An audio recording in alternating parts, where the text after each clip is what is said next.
बिस्मिल्लाहिर्रहमानिर्रहीम। अल्लाह अल्लाह तेरी इबादत करते हैं और तेरे से ही कामयाबी और इज्जत मांगते हैं।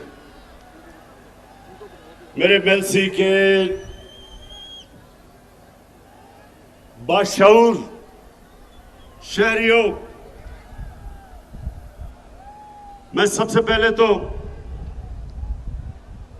औरंगजेब खान आपको और ताहिर इकबाल आप दोनों को इस शानदार जलसे में जो आपने लोगों को इकट्ठा किया, मैं आपको खिराज तहसीन पेश करता हूं।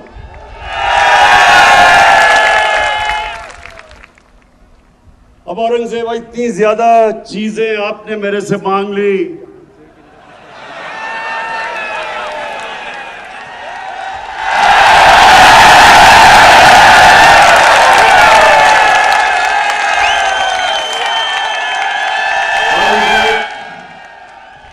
और जहां से लगता है कि जो 74 साल में काम नहीं हुए वो 1 साल में ही आप करवाना चाहते हैं।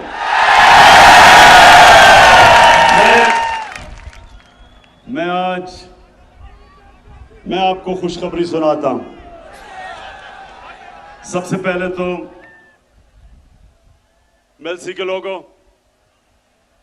सबसे पहले खुशखबरी ये कि हमारी फेडरल गवर्नमेंट ने फैसला किया है कि हम जनूबी पंजाब के लिए 500 अरब रुपया मजीद खर्च करेंगे। और अभी आपको उस्मान बुज़दार ने, आप ही के जनूबी पंजाब के चीफ मिनिस्टर ने इतनी लंबी चीजें बताई हैं कि जो जो आपकी ख्वाहिशें थी तकरीबन सारी उन्होंने कहा या इस बारी पूरी होंगी और या अगले बजट में पूरी होगी। लेकिन मेलसी के लोगों, इससे भी ज्यादा खुशखबरी आपको सुनाने लगा हूं।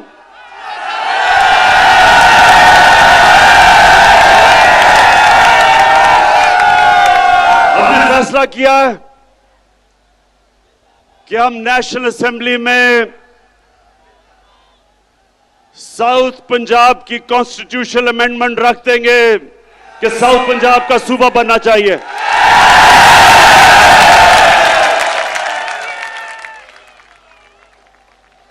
अब हम देखेंगे कि क्या ये पीपल्स पार्टी और नून लीग, आप तो बड़ी देर से लोगों को वादा कर रहे हैं जनूबी पंजाब का, क्या आप हमारी हिमायत करेंगे या नहीं, अब आपके सामने आ जाएगा। लेकिन इंशाअल्लाह हमने ये बिल रख देना असेंबली में। अच्छा, अब मेलसी के लोगों, ज्यादातर यहां गुजारा काश्तकारी के ऊपर होता है, तो सबसे पहले तो मैं बड़े फख्र से कहना चाहता हूं कि जितना किसानों ने हमारे दौर में, जितना किसानों के पास पैसा आया कभी पाकिस्तान की तारीख में नहीं आया।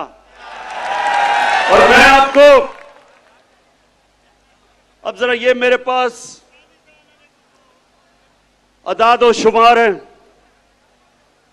मकई में हर एकड़ के ऊपर महंगाई के बावजूद जो मकई की फसल की कीमत बढ़ी है, 40,000 से 50,000 तक मजीद फायदा हुआ है किसान को।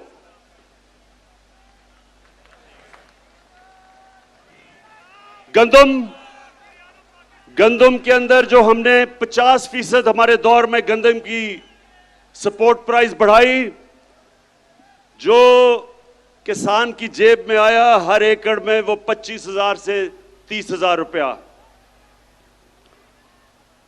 उसके बाद कपास की कीमत दुगनी हो गई है। कपास की कीमत अब दुगनी किसान को मिल रही है और उसकी वजह से 1 एकड़ के ऊपर कपास में 70,000 से 80,000 रुपए तक मेरे किसान को फायदा हुआ है। और अब एक और चीज कि यूरिया खाद, मुझे पता है कम हुई थी बीच में, दुनिया में कम हो चुकी है, लेकिन अभी आपको मिलेगी। हमने बड़ी मुश्किलों से हमने खाद भी ज्यादा इस बार ही प्रोड्यूस की, ज्यादा गैस दिया, खाद की फैक्ट्रियों को बंद नहीं होने दिया, लेकिन उसके बावजूद हमने चाइना से 1 लाख टन खाद मंगवाई है, जो कि इंशाल्लाह 1 हफ्ते तक पहुंच रही है।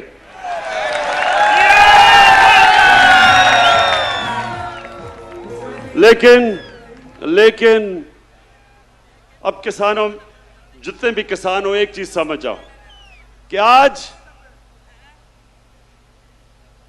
बाहर की दुनिया में खाद जिस कीमत पे मिल रही है, उससे 5 गुना कम कीमत पे हम पाकिस्तान में खाद दे रहे हैं आपको।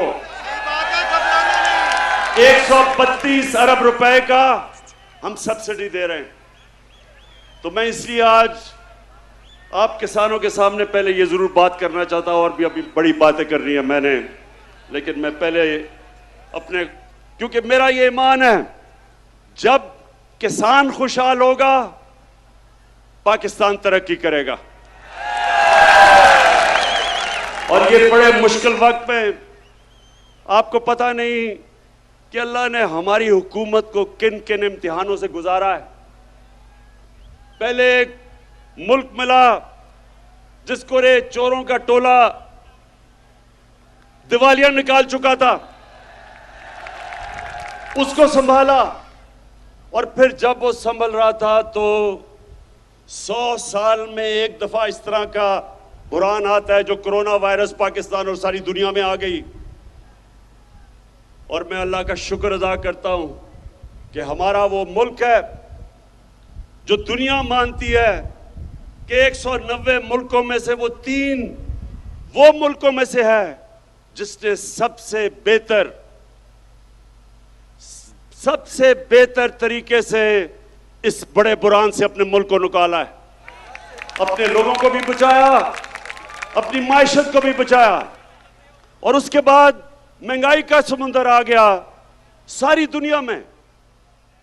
मेलसी के नौजवानों, आपको पता होना चाहिए कि इस वक्त दुनिया की तारीख में, यानी, और मैं तारीख की बात कर रहा हूं कि अमेरिका में 40 साल के बाद सबसे ज्यादा महंगाई आई है, बर्तानिया में 30 साल के बाद, जर्मनी में 26 साल के बाद, तुर्की में 20 साल के बाद।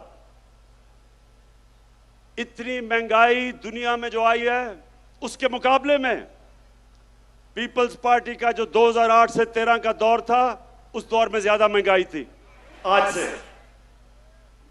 लेकिन इस महंगाई के बावजूद इंशाअल्लाह हमने पूरी कोशिश की कि आपके ऊपर हम कम बोझ डालें, और अल्लाह का करम है कि हमारी पाकिस्तान की तारीख में सबसे ज्यादा टैक्स इकट्ठा किया गया है। और उसकी वजह से मैंने 10 रुपए कम किया पेट्रोल और डीजल,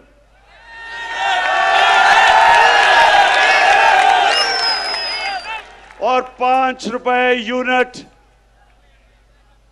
बिजली कम की। ये सिर्फ इस तरह हम कर सके कि हमारी एफबीआर ने रिकॉर्ड टैक्स इकट्ठा किया, हमारी कौम ने टैक्स दिया। और मेरा अपनी कौम से वादा है, जितना जितना आप हमारे टैक्स देते रहेंगे, वो सारा टैक्स मैं अवाम के ऊपर बोझ कम करने पे लगाऊंगा। और अगर ये जो भगौड़ा बैठा हुआ है लंदन में, जिस दिन इसका मैंने पैसा वापस ले आया, तो मैं आपको वादा करता हूं कि पेट्रोल और डीजल की कीमत आधी कर दूंगा।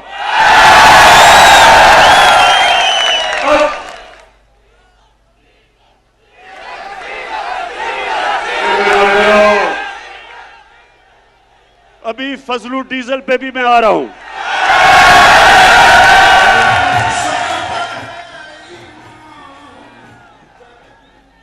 अच्छा मेलसी के लोगों, ये भगौड़े और डीजल के ऊपर आने से पहले मैं सिर्फ आपको, नौजवानों, आपके लिए एक बात करना चाहता हूं। मेरे मां बाप एक गुलाम हिंदुस्तान में पैदा हुए थे, मैं पहला था। हम वो बच्चे थे जो आजाद पाकिस्तान में पैदा हुए थे। और मेरी हमेशा मां बाप ने भी मुझे याद दिलाया और हमेशा मेरे ज़हन में था कि कभी हमने पाकिस्तान को कभी किसी की गुलामी नहीं करने देना।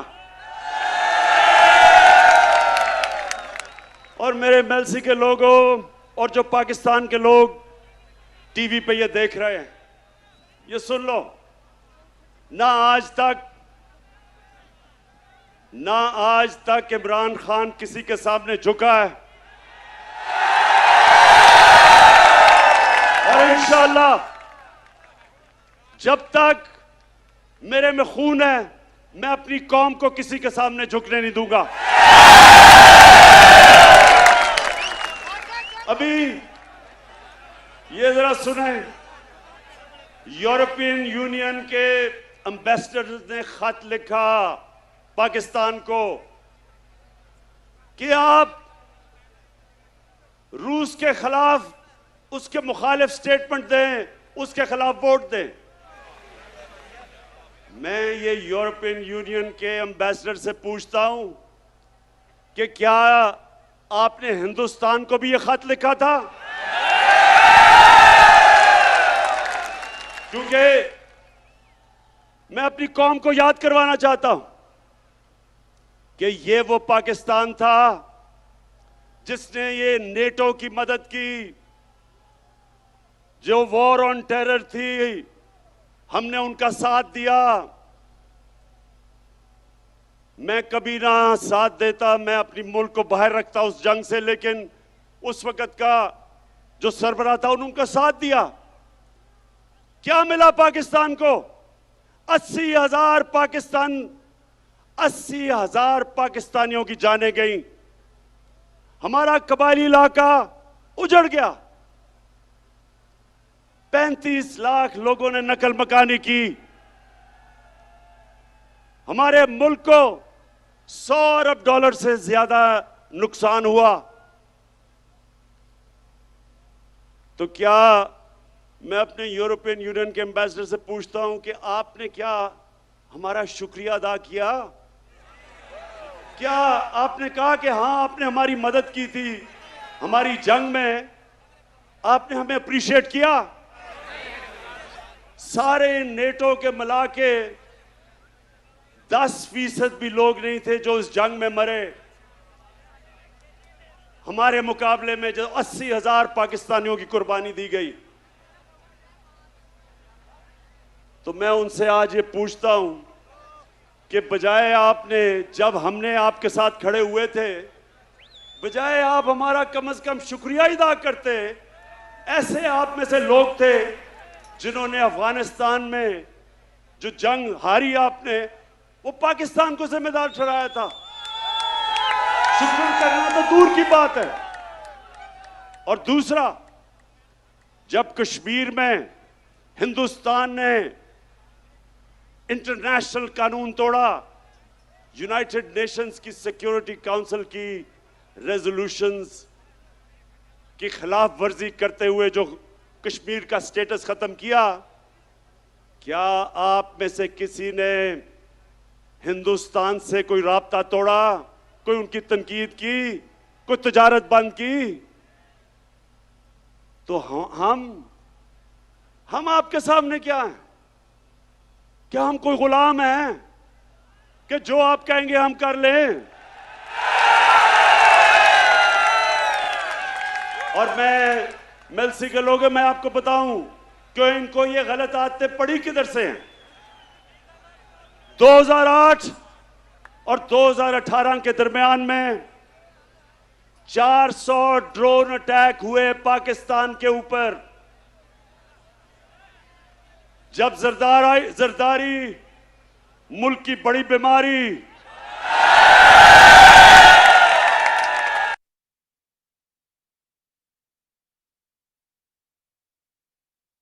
आज़म इमरान खान में हुआ जो दुनिया की तारीख में कभी नहीं हुआ। नौजवानों, आपके पास सोशल मीडिया है, अपने टेलीफोन पे आप जरा गूगल करके देखें कि कभी ऐसा हुआ है कि एक मुल्क किसी मुल्क की जंग लड़ रहा है, उसके लिए जंग लड़ रहा है, और वही मुल्क उसी के ऊपर बमबारी कर रहा है। ये कभी हुआ है? और सवाल ये है कि ये दो डाकुओं ने क्यों नहीं उनसे पूछा, क्यों नहीं उनको कहा कि जब गांव के अंदर और हमारे कबायली इलाके पे जब ड्रोन अटैक यानी बम फटता था तो आपको पता है औरतें, बच्चे, बेकसूर लोग मारे जाते थे। जब ड्रोन अटैक एक घर पे फटता है तो लोगों के गोश्त के टुकड़े दीवारों पे होते हैं। इनको कोई शर्म नहीं आई कि हमारे पाकिस्तानी मर रहे थे। बाहर से हमारा ही दोस्त जिसके लिए हम जंग लड़ रहे हैं वही आके यहां ड्रोन अटैक कर रहा था। क्यों ये दोनों बोल नहीं रहे थे? क्यों नहीं बोल रहे थे?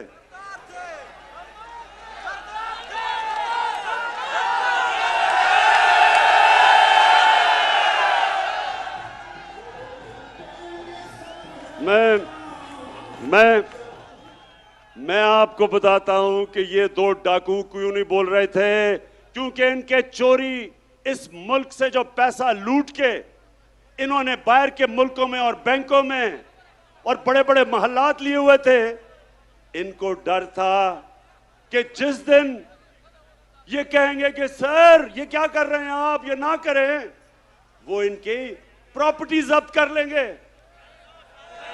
आज रूसियों की जो उनकी मगरब में असासे हैं वो जब्त कर रहे हैं। इनको भी वही डर लगा हुआ था। तो ये पैसे के बुत की पूजा करने वाले चुप करके तमाशा देखते रहे और हमारे लोगों का खून होता रहा। बेकसूर लोग बेचारे कबायली इलाके में उनके बच्चे मरे, और वो जिसके खानदान में लोग मरते थे वो हमारे खिलाफ हमले करते थे, बदला हमारे पे लेते थे, क्योंकि उनको पता था कि हमारी इजाजत से ये ड्रोन अटैक्स अपने मुल्क पे हो रहे हैं। आप बताएं, जब से इमरान खान वजीर आजम बना कोई ड्रोन अटैक हुआ है? ना ही हुआ। और मैं आज अब सबके सामने कहता हूं कि कभी किसी ने कोशिश की ड्रोन अटैक करने की, मैं पाकिस्तान की एयरफोर्स को कहूंगा कि वो ड्रोन को नीचे गिरा दे। इसलिए कि यह कानून की खिलाफ वर्जी है। कोई दुनिया में कानून इजाजत नहीं देता कि आप किसी के मुल्क में आके अटैक करके और लोग मार दें। अंग्रेजी में कहते हैं जज, ज्यूरी, एक्सिक्यूशनर। ये किसी कानून के अंदर नहीं है, ये जंगल के कानून के अंदर है।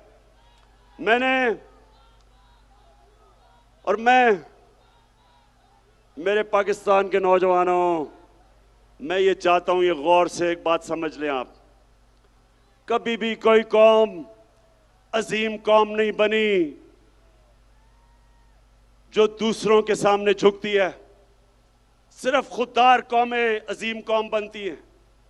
जो किसी से भीख मांग के गुजारा करती है कौम, वो ऐसे ही है जैसे कि अगर मैं वसाखिया पकड़ लूं, अपनी टांगों पे जोर ना डालूं, मेरी टांगें कमजोर हो जाएंगी। इसी तरह मुल्क कमजोर हो जाते हैं जो अपने पैर पे नहीं खड़े होते। हम कोई किसी से दुश्मनी नहीं चाहते, हम सबसे दोस्ती चाहते हैं। हमारी रूस से भी दोस्ती है, हमारी अमेरिका से भी दोस्ती है, हमारी चाइना से भी दोस्ती है, यूरोप से भी है। हम किसी कैंप में नहीं हैं। लेकिन क्योंकि हम न्यूट्रल हैं, इंशाल्लाह हम उन मुल्कों के साथ मिलकर एक दिन कोशिश करेंगे कि जो यूक्रेन में जंग है ये बंद हो। इससे बहुत दुनिया को नुकसान हो रहा है। इससे तेल की कीमतें आसमानों पे चली गई, गंदम की कीमतें आसमानों में, गैस की कीमत उधर पहुंच गई है कि ये यूरोप जैसे मुल्क, बर्तानिया जैसे मुल्क में इस वक्त लोगों को मुश्किल पड़ी हुई है। तो इसलिए हम जंग में किसी का साथ नहीं देंगे, अमन में सबका साथ देंगे। अब मैं अपने पाकिस्तानियों, ये जो अदम एतमाद की तहरीक है इसके ऊपर जरा मैं बात थोड़ी सी करना चाहता हूं। पहले ये लोग कौन है जो अदम एतमाद की तहरीक चला रहे हैं?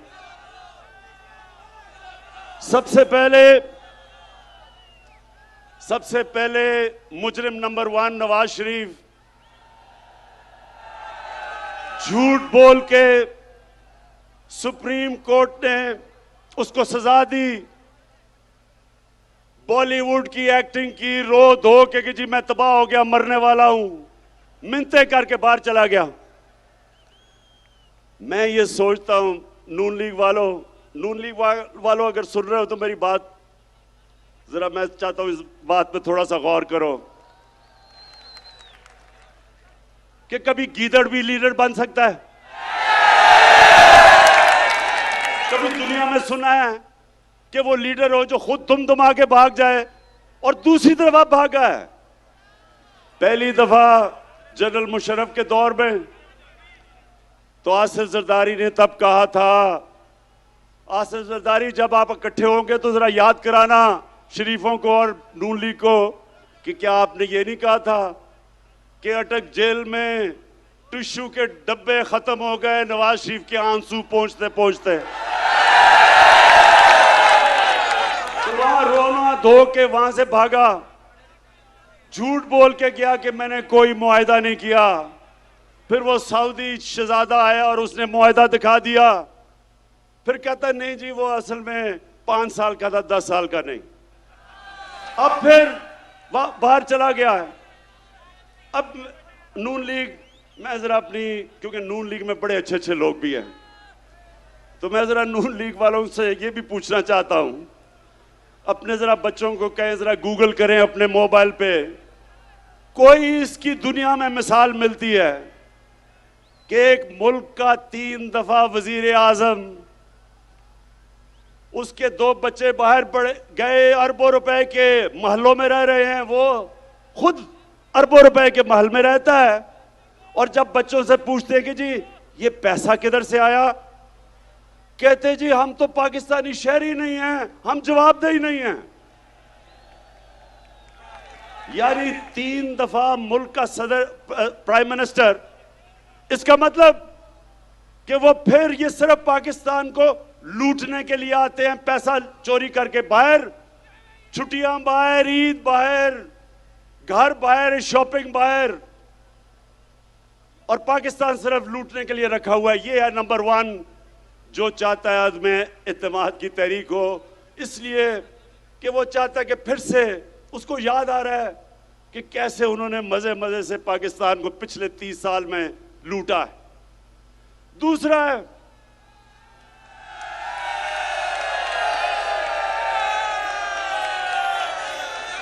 है शहबाज शरीफ। अब ये शहबाज शरीफ कौन है? अगर आपने शहबाज शरीफ का पता चलवाना है तो कहीं से मकसूद चपड़ासी को पकड़ के ले आए। वो बेचारा मकसूद चपड़ासी, एक दिन उसे पता चला कि उसके बैंक के अंदर 375 करोड़ रुपया आ गया। ये इसी तरह ही था कि हुदैबा पेपर मिल में लंदन में काजी फैमिली बैठी थी आज से 20-25 साल पहले, क्योंकि इन्होंने तो पुरानी चोरी शुरू की हुई है ना, तो उनको पता चला कि उनके बैंकों में लाखों पाउंड आ गए। वो बेचारे हैरान किधर से आए हैं, पता चला यहां से चोरी का पैसा पहले उधर भेजा और उधर से रेमिटेंस दिखा के पैसा पाकिस्तान ले आए। तो शहबाज शरीफ, अच्छा अब इसका मैं आपको एक बताऊं, इन दोनों ने एक बड़ा ये हर कोई मैच खेलता है ना, तो इन्होंने एक मैच की एक टेक्निक निकाली हुई है। वो भगौड़ा जो उधर बैठा है, वो और उसकी बेटी, वो फौज को बुरा भला कहते हैं, और शहबाज शरीफ जो भी उसको बूट नजर आता है पॉलिश करना शुरू कर देता है। लेकिन शहबाज शरीफ, ये वो जमाना बदल गया है। ये वो जनरल जिलानी का जमाना नहीं जब उसके घर पे सरिया लगाते लगाते अब वजीर आला बना और फिर अरबोपति बन गए। जमाना बदल चुका है। आपको शहबाज शरीफ जो मर्जी आप कर लें, आपको जवाब देना पड़ेगा कि 16 अरब 1600 करोड़ रुपया आपके नौकरों के अकाउंट में कैसे आया। मैं फिर से नून लिख के पूछता हूं कि आप भी ये पूछे तो सही इससे कि 1600 करोड़ रुपया नौकरों के अकाउंट में किधर से आ गया। अगर हलाल का पैसा था तो अपने अकाउंट में लेते, क्योंकि आपने चोरी का पैसा था तो नौकरों के अकाउंट में। बेटे को भी इसने बाहर भिजवा दिया है, मकसूद चपड़ासी को भी बाहर भिजवा दिया है, अपने दामाद को भी बाहर भिजवा दिया है। भाई यहां तो अदालतें आजाद हैं, क्यों बाहर भिजवाया हुआ इनको। तो ये है दूसरा जो डरा हुआ है कि इसका केस आने लगा है, और अगर केस आ गया तो इसने जेल में होना है, इसलिए ये भी जल्दी जल्दी अदम एतमाद की तहरीक में। और तीसरा है नहीं बीमारी, जरदारी। जरदारी का कमाल यह है कि जब बेनजीर इक्तदार में आई तो आते साथ ही एक साल ही नहीं लगा, सारी दुनिया में धूम मच गई मिस्टर 10% कि हर चीज के ऊपर 10% पैसे खींच लेता था। ये वो आदमी था जो बेम्बीना सिनेमा के टिकट ब्लैक करता था। उसके बाद जो इसने पैसा बनाना शुरू किया, इसके और नवाज शरीफ के ऊपर बाहर के अखबारों के अंदर मजमून आए, किताबों के अंदर इनका जिक्र आया, इनकी चोरी का। बीबीसी के ऊपर फिल्में बनी इनकी चोरी पे। इसी जरदारी को 2 दफा नवाज शरीफ ने जेल में डाला करप्शन पे, और हुदैबा पेपर मिल का जो करप्शन का केस था वो जरदारी ने उसके ऊपर बनाया नवाज शरीफ पे। 96 की असेंबली में आसिफ जरदारी से पूछा गया कि सरे महल आपका है या नहीं है। एक बड़ा महंगा इसने महल खरीदा बर्तानिया में। इसने असेंबली में कहा ये मेरा नहीं है। वो केस हुआ, केस पाकिस्तान जीत गया, सरे महल को बेचा, पैसा पाकिस्तान आना था। इतने में मुशर्रफ ने इसको एनआरओ दे दिया, पैसा भी हजम कर गया वो। ये फिर $60 मिलियन यानी $6 करोड़ पड़ा था स्विट्जरलैंड में। पाकिस्तान ने केस किया, पाकिस्तान केस जीतने लगा था, मुशर्रफ ने एनआरओ दिया, वो भी हजम कर गया। ये हैं वो लोग जो सारे मिलके कि जी वो बहुत बुरे हालात है पाकिस्तान के, अदम एतमाद हम लेके आएंगे। और चौथे नंबर पे फजलू।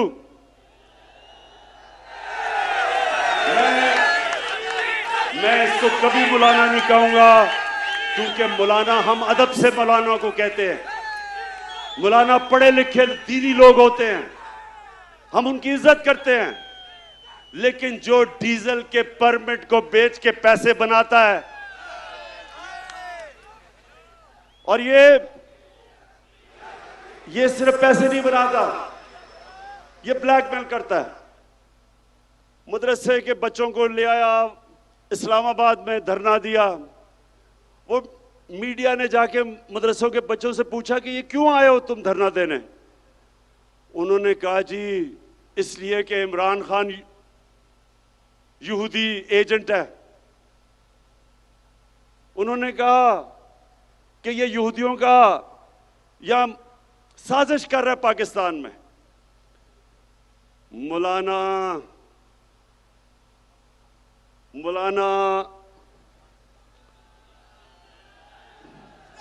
नहीं, डीजल नहीं मैं कह सकता इसको। फजलू, मुझे ये बताओ कि तुम्हारे और ये जो तुम्हारा डाकुओं का टोला है, इसके होते हुए यहूदियों को साजिश करने की जरूरत क्यों है पाकिस्तान में? पिछले 10 सालों में 4 गुना, 2008 से 18 तक 4 गुना पाकिस्तान का कर्जा बढ़ा है। 4 गुना, 6,000 अरब रुपए से 2008 में, 60 साल में पाकिस्तान का कर्जा 6,000 अरब था। इन्होंने 10 सालों में पहुंचा दिया 30,000 अरब।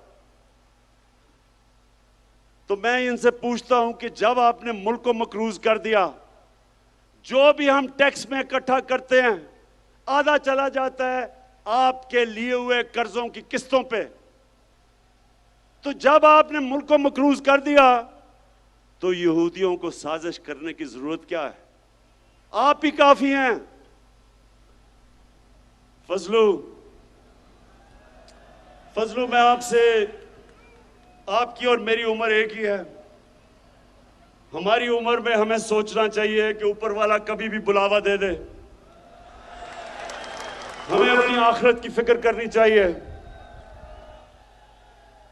और आपका तो थोड़ा वजन भी ज्यादा है,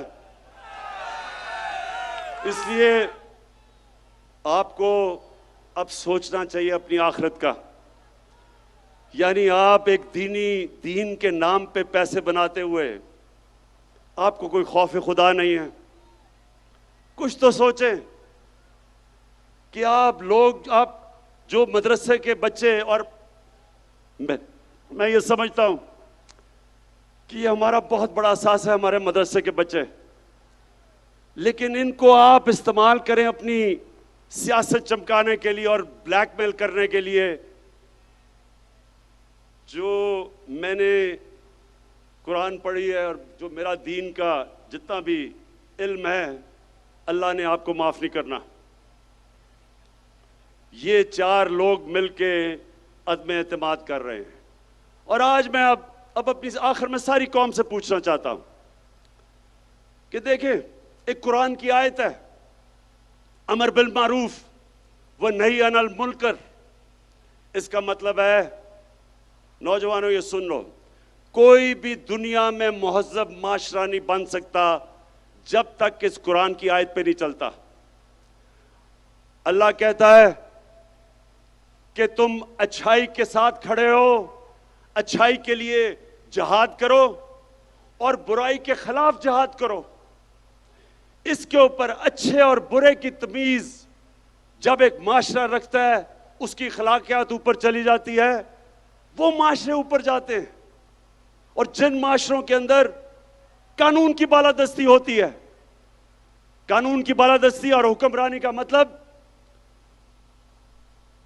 कि कमजोर और ताकतवर का एक ही कानून, जिसके लिए हमारे नबी सल्लल्लाहु अलैहि वसल्लम ने कहा था कि तुम्हारे से पहले बड़ी कौमें तबाह हुई जो ताकतवर चोर को सजा नहीं देते थे और बेचारे कमजोर चोर को जेल में डालते थे। कौम तबाह हो गई है तुम्हारे से पहले कई।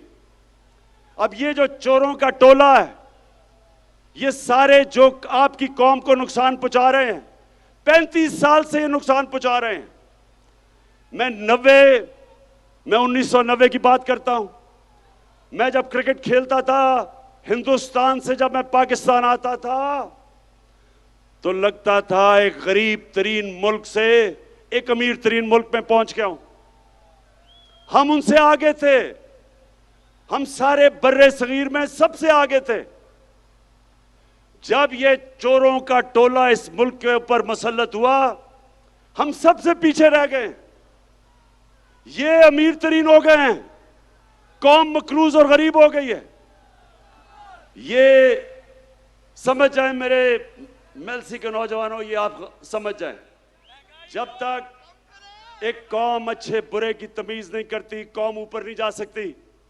मदीना की रियासत में हमारे नबी सल्लल्लाहु अलैहि वसल्लम ने इखलाकियात के ऊपर अपनी रियासत की बुनियाद रखी थी और इंसाफ पे, उस पे वो दुनिया की अजीम कौम बने थे। जब इस तरह के चोर मिलके सिर्फ एक ही काम है कि बारियां लेते रहें, खाते रहें,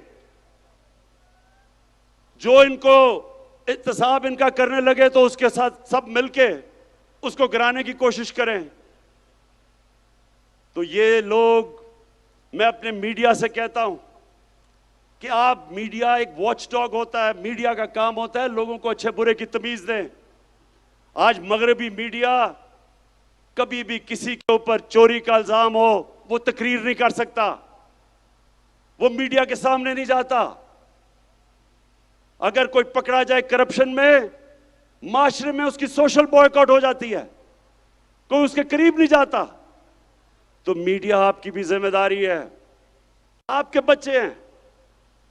मैं जो लोग आज मीडिया में इनकी हिमायत कर रहे हैं इन डाकुओं की, मैं आपसे ये सवाल पूछता हूं कि क्या आप चाहेंगे कि आपके बच्चे फजलुर रहमान फजलू डीजल हो जाएं, या आप चाहेंगे कि मकसूद चपरासी वाला शोबा शरीफ आपका बेटा बन जाए, या आप चाहेंगे कि भगोड़ा नवाज शरीफ बन जाए, और या आप चाहेंगे कि आपका बेटा जरदारी की तरह बन जाए? कोई नहीं चाहेगा। तो फिर आप क्यों इस मुल्क में अच्छाई के साथ नहीं खड़े होते? 30 साल से आप देख रहे हैं कि मुल्क से क्या कर रहे हैं। मैं आज आखिर में एक बात कह के अपना बात खत्म करता हूं कि मैं 25 साल पहले मैं सियासत में आया ही था इनका मुकाबला करने के लिए। जब तक मेरे में खून है मैं इनका मुकाबला करूंगा।